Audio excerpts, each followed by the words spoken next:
I want to get to our Vice President, Kamala Harris. I might be in a minority when I say this.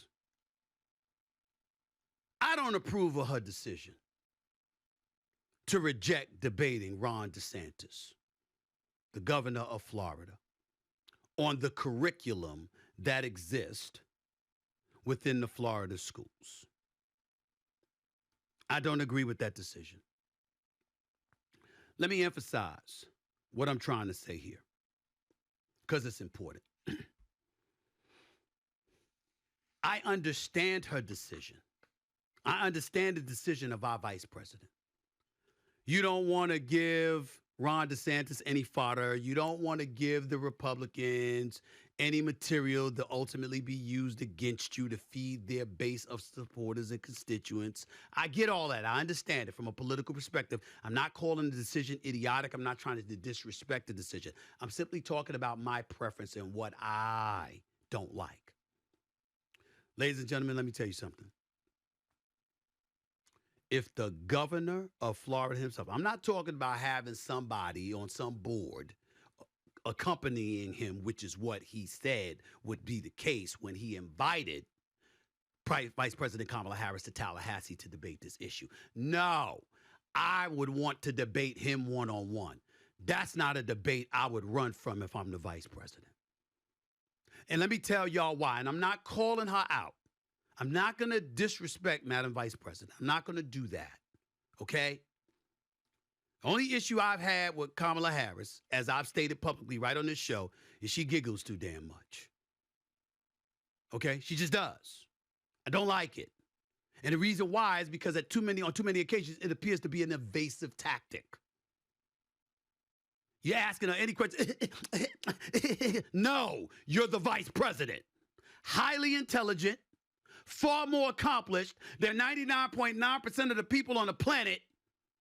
Very articulate, graduate of an HBCU, Howard University.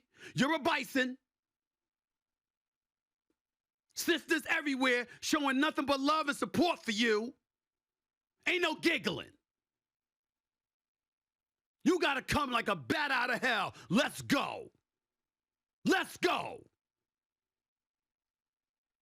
I don't like the fact that the governor of California, Gavin Newsom, has been the most fiery, the most articulate, the most sharp presenter of progressive liberal policies in this country than any of our prime elite candidates that are in the picture for the presidency.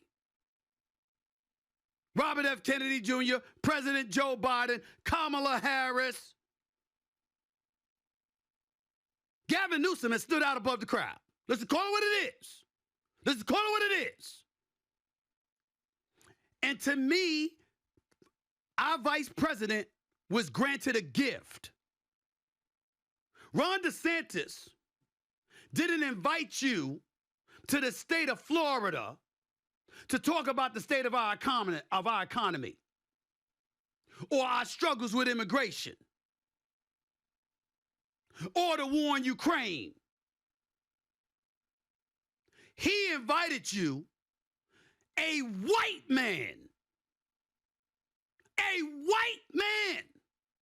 in elected office, invited you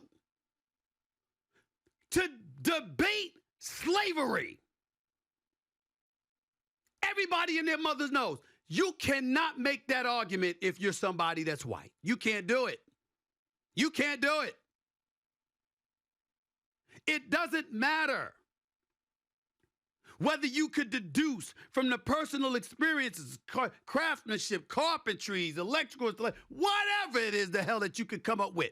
It does not matter that you can point out those things. The word positive can never be associated with slavery. That's forced labor. If you are the vice president of the United States and you cannot stand up before a white man in the year 2023 and check him to his face on that issue, what level of faith am I supposed to have in your fight?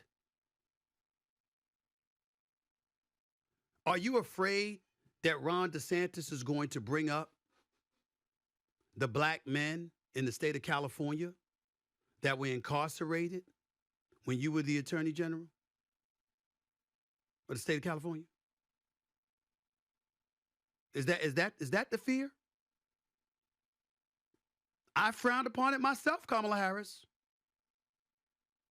I've seen you speak in the past about brothers being thrown in jail over such minor charges. Didn't like it. But that still doesn't equate to slavery, the kind of slavery Ron DeSantis is alluding to. That might be considered modern day slavery in some people's eyes,